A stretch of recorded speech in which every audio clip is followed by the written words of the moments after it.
Hello दोस्तों, स्वागत है आपका जेएम एडुकेटर में यूट्यूब चैनल पर। आपका क्लास 11 का जियोग्राफी टॉपिक है अध्याय 5 का मृदा। मोस्ट इंपॉर्टेंट क्वेश्चन आएंगे। अगर आपने याद कर लिया तो आप 5 नंबर अपने पूरे पाओगे और नहीं याद करा तो गवाओगे। ठीक है, चलिए स्टार्ट करते हैं आज के क्वेश्चंस। पहले हम हर बार की तरह 1 अंक वाले प्रश्न करेंगे। पहले चलिए पढ़ते हैं। पहला प्रश्न, भारत में मृदाओं का वर्गीकरण का कार्य किस संस्था के द्वारा किया गया है?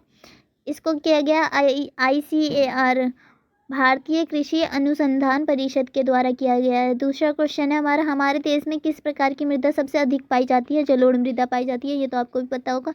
और ये अधिक उपजाऊ मृदा भी होती है। इसमें क्या क्या कम होता है और क्या क्या ज़्यादा होता है, चलिए आगे देखेंगे। वैसे याद है, बता दूँ।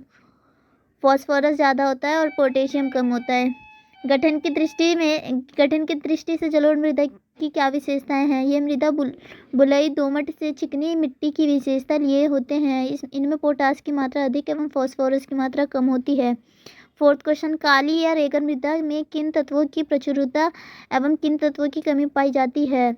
काली मिट्टी में चूना, लोहा, मैग्नीशियम एवं एल्युमिनियम एवं पोटास की मात्रा अधिक पाई जाती है, किंतु इसमें फास्फोरस, नाइट्रोजन एवं जैव पदार्थों की कमी पाई जाती है।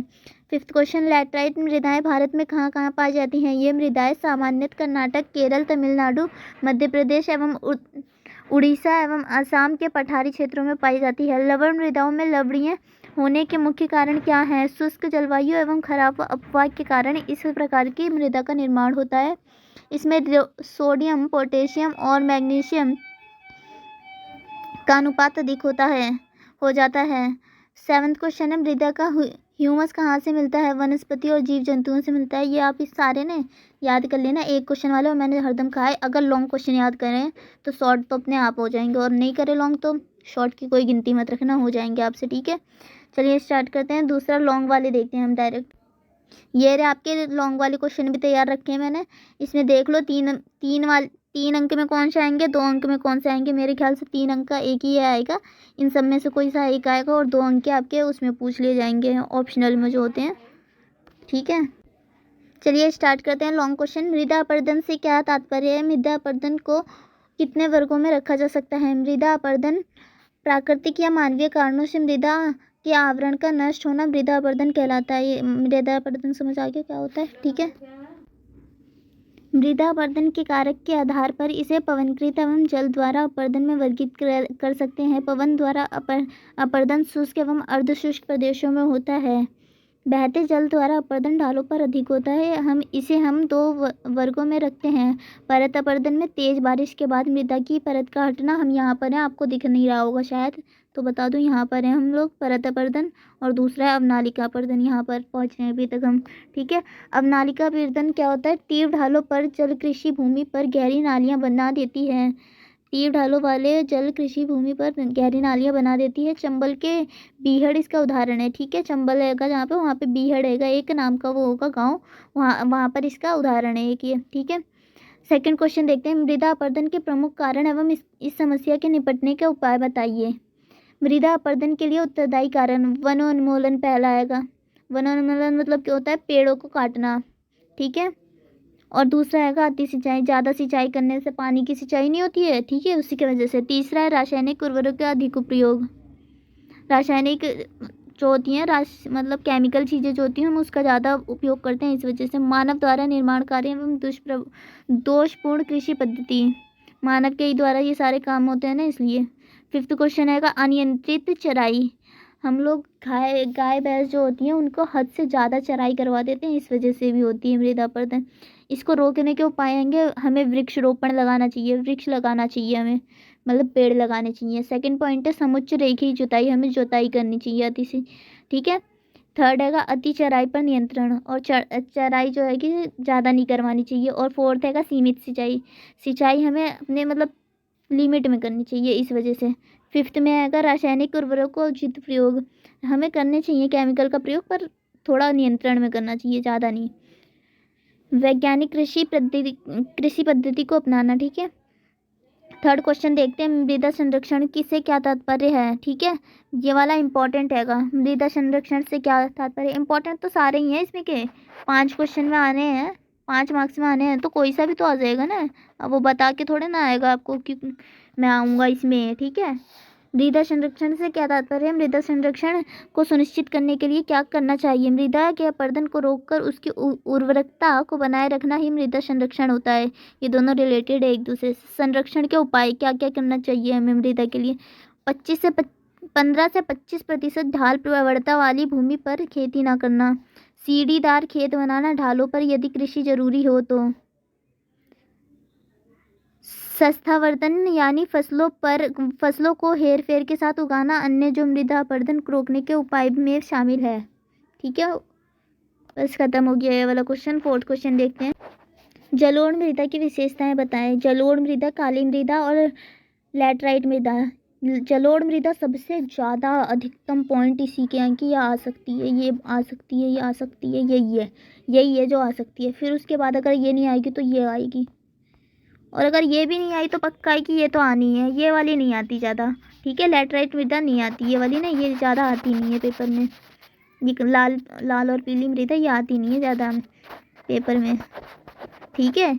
यही इन तीनों में से आती है, और सबसे ज़्यादा पॉइंट तो इसके हैं कि जलोढ़ मृदा आ सकती है और काली मृदा, अगर वो नहीं आई तो काली मृदा आएगी। अगर ये भी नहीं आई तो लैटराइट मृदा आनी ही आनी है, ठीक है। एक ना एक मृदा का ये पूछेगा तो आप तीनों याद करके जाओ।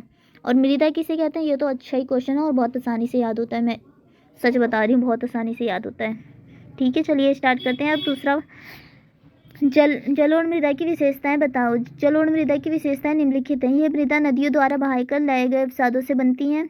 यह सबसे अधिक उपजाऊ मृदा होती है। यह मृदा नदियों, घाटियों, डेल्टाई क्षेत्रों, तटीय मैदानों में पाई जाती है। इसमें पोटास की मात्रा अधिक, फॉस्फोरस की मात्रा कम होती है।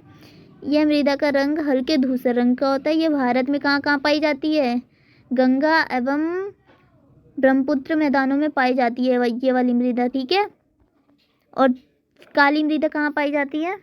काली मृदा कपास की खेती होती है, इसलिए इसे काली मृदा और कपास मृदा भी कहते हैं। और इसे रेगड़ मिट्टी भी कहते हैं। यह एक उपजाऊ मृदा होती है। काली मृदा का बता रहे हैं विशेषताएं पूछेगा उसका। इसका निर्माण ज्वालामुखी की क्रियाओं से प्राप्त लावा से होता है, क्योंकि वो ज्वालामुखी फटती है तो लावा आते हैं, तब ये काली मृदा बनती है।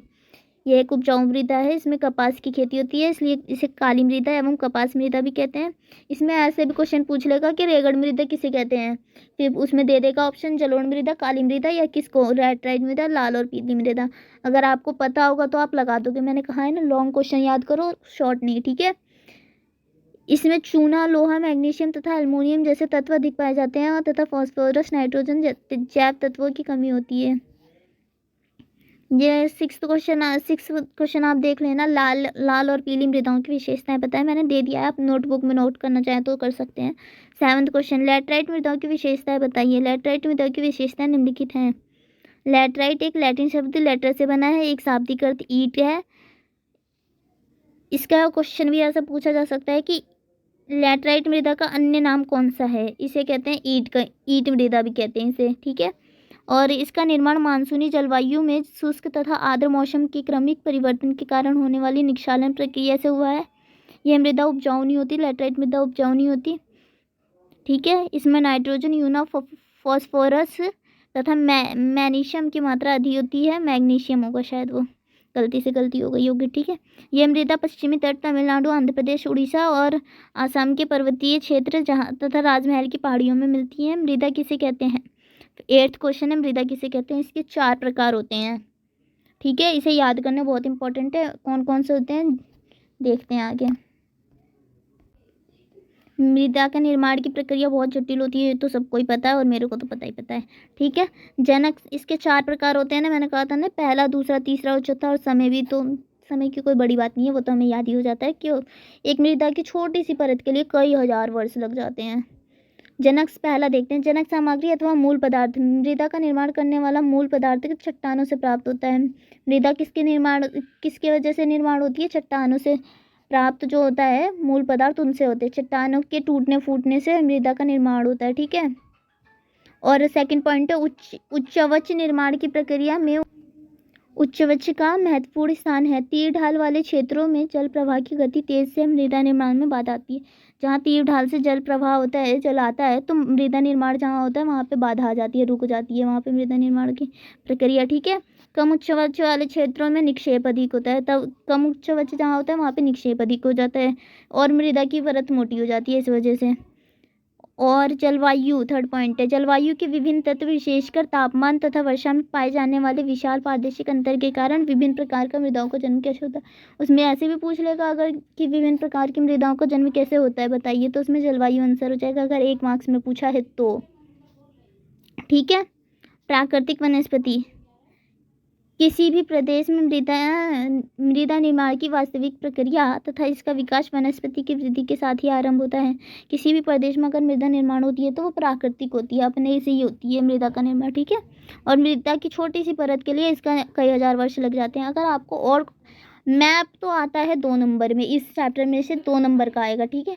और इसका 2 नंबर का मैं बताऊँ कैसे आ जाएगा, उसमें भारत राजनीतिक वो मैप दे देगा, मानचित्र जिसे कहते हैं। इसमें 10 पॉइंट होते हैं, इसमें से 3 दे देगा क्योंकि इसमें से 3 पॉइंट पूछेगा और 3 पॉइंट उसमें से पूछेगा प्राकृतिक वनस्पति से, और 3 और देगा जो होगा एक ही मैप में ये सारे भरने होंगे आपको। 3 उसमें से दे देगा, क्या कहते हैं, जलवायु में से और प्राकृतिक वनस्पति में से। ठीक है। इसमें से आ जाएगा मैंग्रोव वन, लिखिए कहाँ पे होता है, नंदा देवी वन, नंदा देवी कहाँ होती है, सुंदरवन कहाँ होता है, मन्नार की खाड़ी होती है कहाँ। ये मैप का भी अगर मेरे को भेजना है तो वैसे मैं जल्दी से भेजूँगी। ठीक है। Thank you for watching my video and subscribe करिए और लाइक करिए, जल्दी जल्दी दबाते जाओ।